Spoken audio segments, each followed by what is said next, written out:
The Qatargate scandal of the European Union. It's an avalanche of revelations. Borrell involved in the biggest corruption scandal that threatens to tear the European Union apart. One thing that's clear is that Borrell, as Europe's top diplomat, has played a leading role in forging closer ties with Qatar. As the Qatargate scandal unfolds, new aspects emerge and new questions demand answers. First and foremost, whether its impact will reach the European Commission, the executive branch of the European Union, as new evidence leaves many question marks about the possible involvement of the top diplomat and head of the European diplomacy, Joseph Borrell. Since it erupted last weekend with police raids on the homes and offices of members of European Parliament members, MEPs of the European Parliament, the Qatargate scandal has done nothing but grow. What began as a criminal investigation into current and former MEPs and Parliament aides involved in a bribery ring aimed at demanding the public image of the current World Cup organizer, Qatar, has widened significantly, not only in terms of the number of people involved, but also the number of organizations and third countries, which now include Morocco. As a result of the investigations, both Parliament and the European Commission have become embroiled in a frenzied damage control mission. European Parliament President Roberta Metsola on Thursday, December 15, pledged to unveil a broad package of reforms in January, which will include measures to strengthen whistleblower protection, a ban on all informal parliamentary friendship groups of MEPs who discuss relations with non-EU countries, and reviewing the rules for enforcing the code of conduct for Minister of European Parliament. And for now, almost all of the focus is understandably on the European Parliament, but questions are starting to be asked about whether the effects will spread to the EU's executive branch, the European Commission. Asked if he was worried about such an outcome, Didier Reynders, the EU's Justice Commission, told Politico that it's always a possibility. Creation of an independent nationality body covering all EU institutions. Commissioner President Ursula von der Leyen, who is no stranger to allegations of corruption, both in Germany and in Brussels, said the following in a press release Monday morning. The complaints against the Vice President of the Parliament, Eva Kaili, were very worrying and very serious. It's a matter of trust of our people in our institutions, and it needs the highest standards. I propose the creation of an independent body of states covering all EU institutions in March. For us, it's very important to have not only strong rules, but the same rules covering all EU institutions and no exceptions allowed. Von der Leyen added that the Commission is reviewing its own transparency register of all recorded meetings between staff and Qatari officials. But there's blatant disregard for transparency. It's not as comforting as it may sound, given the blatant disregard for transparency and accountability shown by von der Leyen Commission in acquiring billions in COVID-19 vaccines. Furthermore, as non-profit research and campaign group Corporate Europe Observatory notes, the Commission's 2004 transparency reforms only apply to the Commission's top 250 senior officials, not for the many lower levels. About 30,000 plus Commission staff meet regularly with lobbyists, but they are not included in the rules. 30,000. The EU's biggest corruption scandal in years. Von der Leyen also refuses to answer questions about European Vice President Margaritis Schinas linked to Qatar, angering the Brussels press. Schinas, who represented the EU at the World Cup opening ceremony, has been heavily criticized for lavishing praise on improved working conditions in Qatar, where at least 6,500 migrant workers from India, Sri Lanka, Bangladesh, Nepal, Pakistan, they died from 2011, the year the country was awarded the World Cup, to 2020. Politico describes Qatargate as the biggest corruption scandal to hit the EU in years. It has already faces the scandal over money funneled through the Commission's deeply opaque relationships with Pfizer and other vaccine makers, which is now the object of investigation by the European Public Prosecutor's Office. EU Ombudsman Emily O'Reilly criticized the Commission's refusal to disclose the documents. And messages between von der Leyen and Pfizer CEO Albert Bourla as maladministration. The Pfizer scandal covered by media and Qatargate blooming in the media. Unlike Qatargate, this scandal has been studiously ignored by Europe's media despite the staggering sums of money, tens of billions of dollars to date, to purchase up to 1.8 billion COVID-19 vaccines. The number of people affected, anyone who pays taxes in the EU and felt compelled by EU vaccine rules to receive a medical product they didn't want, and the position of the European hierarchy of those involved, including von der Leyen herself and Albert Bourla, CEO of Pfizer, one of the world's largest pharmaceutical companies. Von der Leyen herself has come under fire for withholding and or deleting records of her conversations with Bourla prior to the Commission's purchase of up to 1.8 billion vaccines. As for Bourla, he has twice refused to testify before the Special Committee of the European Parliament on that matter. And Bourla says it's disturbing scandal.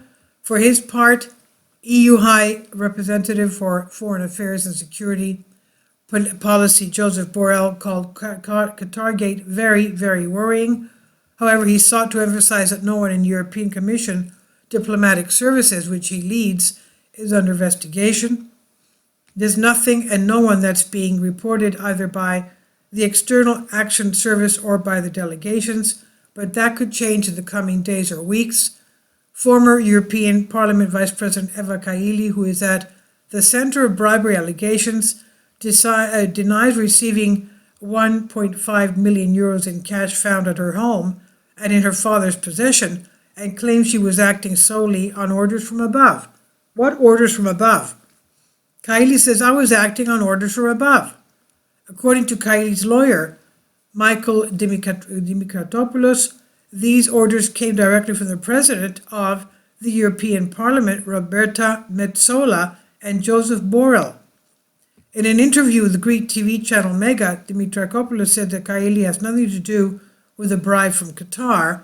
Quote, what the public needs to know is that Qatar did not need to bribe Mrs. Kaili because she went to Qatar as a representative of the European Parliament.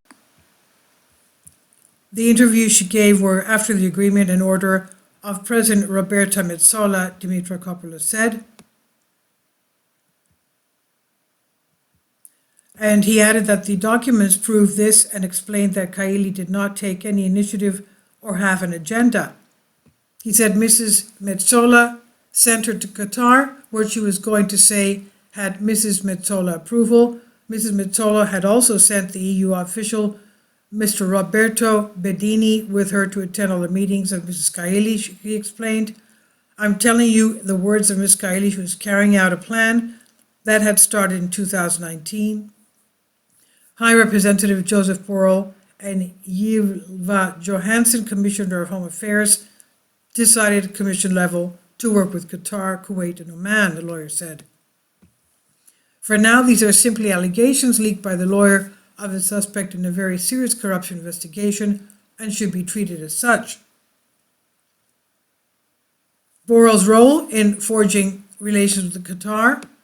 But one thing is clear is that Borrell, the European's top diplomat, has played a leading role in forging closer ties with Qatar. MEPs now suspect that Qatar's oiling may have unduly influenced negotiations on the highly lucrative EU-Qatar aviation deal. The deal signed last year gave Qatar Airlines unfettered access to the vast EU market of 450 million people, while giving European airlines access to Qatar somewhere smaller market of 2.9 million people. The first deal of its kind ever signed by the Commission was heavily criticized by EU major airlines and unions, but was defended by the EU, which claimed it would provide opportunities for both sides. The EU spokesman said on Wednesday that the deal had been reached with full transparency. In the end, Europeans' desperate hunger for energy sources, which was already evident even in the summer of 2021, probably played a much bigger role in securing the deal than some oiled hands. On his first visit to the country as the EU top diplomat in September 2021, Borrell praised Qatar as a reliable energy partner, which in these times, he said, is particularly important. He also announced EU plans to establish a full diplomatic mission in Doha this year, which was inaugurated in September. The role of Morocco. As mentioned, Morocco is also implicated in this ever-widening scandal. According to Spanish journalist Ignacio Sembrero, the country's foreign intelligence agency, DGED, is the one bribing MEPs possibly to thwart any resolution by the super resource-rich former Spanish colony of Western Sahara, Morocco, which it invaded and occupied in 1975. He also was accused this year of using Pegasus spyware to target the cell phones of about 200 Spanish government officials, including Prime Minister Pedro Sanchez and the Defense Minister Margarita Robles. Regular readers may recall that over the past year, the North African country Morocco has garnered increasing support for its autonomy plan for Western Sahara among major EU reactionaries, including Germany, Netherlands, and Spain.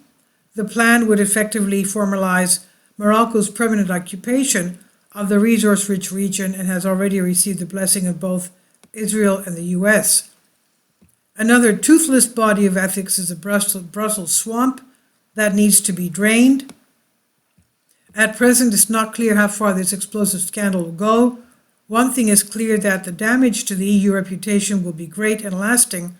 The European Union's ability to lecture misbehaving member states and third country governments on how to govern will be further reduced. As Hungary's Viktor Orban said in a video posted on Facebook, it's time to drain the Brussels swamp. And he's right. The EU institutions need to put their house in order once and for all and quickly, and that's unlikely to happen. EU Ombudsman Emily O'Reilly said this week that von der Leyen's proposal plan for a new ethics body was likely to end up as something without teeth, something that will probably sit there passively waiting for complaints to be made. What the body really needs, O'Reilly said, is investigative and sanctioning powers, but this may actually threaten to derail the train that is Brussels, that's the Parliament of Europe. And the problem is not illegal cash payments in paper bags and briefcases. It's the massive lobbying machinery that has been built up in Brussels, which is now the second largest lobbying capital in the world after Washington. As in Washington, lobbying touches almost every aspect of government. In his 2015 report, the CEO reported that lobbyists representing business and trade associated up to 75% of all the Commission high-level lobby meetings, and more than 80% in some areas such as financial regulation or the internal market. The inevitable result, as in Washington, is that policies are made almost exclusively in the service of vested corporate interests. Sometimes corporate lobbies even draft EU legislation. This is the business model for modern governance. And finally, it turns out that Borrell is indeed involved in this explosive scandal and loses his job. If it turns out that way, it would be the great loss for EU's 450 million citizens. He is the least diplomatic of diplomats. Almost every time he talks, whether about the wonders of European colonialism or the vast untamed jungle beyond Europe's borders, damage is being done to the EU relations with some other part of the world. Since long before the conflict in Ukraine, it's played a leading role in escalating tensions with Russia, the EU's largest neighbor and energy supplier. He's also no stranger to scandal, having been convicted in 2018 of insider trading in Spain. This resulted in it being blacklisted by a Spanish regulator. The ensuing scandal sparked calls for the resignation of Spain's then foreign minister, but he resisted those calls and in 2020 ran afoul of the European Commission. And as is often the case with scandal-tainted domestic politicians in the EU. The response: Qatar declares disappointment and leaves spikes for the EU's energy security. Reuters reported Sunday, December 18, Qatar issued a new statement on Qatargate, attempting to counterattack. The country is deeply disappointed in the criticism and attack, according to Belgian authorities' investigation. He blames the Belgian government for making no effort to cooperate with the government and ascertain facts. A member of Qatar diplomatic mission to the EU spoke of prejudice that led to European Parliament to decide to suspend works of all related strengthening relations with the Gulf country, as well as exclusive representation of Doha from its premises. The suspension concerns legislation related to the liberalization of entry visas to the bloc, which has been frozen until allegations of Qatar's involvement in the MEP funding scandal are confirmed or denied. The decision to impose such restrictions will negatively affect regional and global security cooperation, as well as current discussions around global energy, poverty, and security, the Qatari diplomat said. Belgium's Justice Ministry said Wednesday, December 14, that the country's intelligence service had worked closely with other European states for more than a year to uncover the bribery scandal. Belgian authorities have charged 4 people linked to the European Parliament based on information that World Cup host Qatar provided them with cash and gifts to influence decision-making. This is from Banking News Greece. I've translated this for you from a Greek article. Please leave your comments and thank you for your support.